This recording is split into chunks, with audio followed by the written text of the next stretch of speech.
Retour à Marseille où l'on cherche désespérément des pistes cyclables. Il se nomme le collectif du ruban vert. Ces militants marseillais sont adeptes du vélo. Leur cause, créer plus d'espace pour circuler en toute sécurité. Leur mode d'action, peindre dès la nuit tombée, être des vélos verts sur la chaussée. Reportage Julien Delage. Des bombes de peinture et des pochoirs pour exprimer un ras-le-bol. Ces militants peignent des vélos verts sur le bitume pour dénoncer l'absence de pistes cyclables dans la ville de Marseille.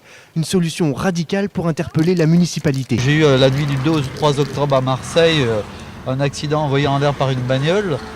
Ça m'a valu d'avoir une double fracture du crâne et des arrachements sur les vertèbres cervicales. Mais ça, j'ai de la chance. Il y en a beaucoup qui sont dans le même cas et qui ont eu moins de chance que moi. Il faudrait peut-être quand même que dans l'urbain, à tout endroit, on puisse se promener tranquille sans risquer de se faire tuer, par exemple. On dénombre 30 km de pistes cyclables à Marseille. Insuffisant pour les membres du collectif du ruban vert, d'autant qu'ils dénoncent aussi les incohérences dans l'aménagement de ces voies réservées aux vélos. On a un cycliste qui est censé rouler à droite et il doit forcément rencontrer les cyclistes qui viennent d'en face, changer de côté, rouler à gauche. Et eux qui viennent d'en face doivent aussi rouler à gauche pour que ça se croise. Et donc là, on a une zone d'accident autorisée. Ces taggeurs d'un soir n'en sont pas à leur coup d'essai. Il y a 3 semaines, ils avaient déjà décoré la corniche dans l'autre sens.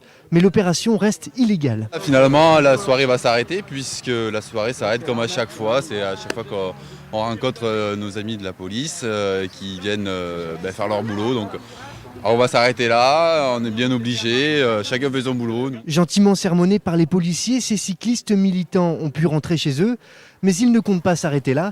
Ils continueront eux-mêmes à créer des pistes cyclables partout où ils l'estiment nécessaire. Rapidement, sachez qu'après 2 semaines de conflit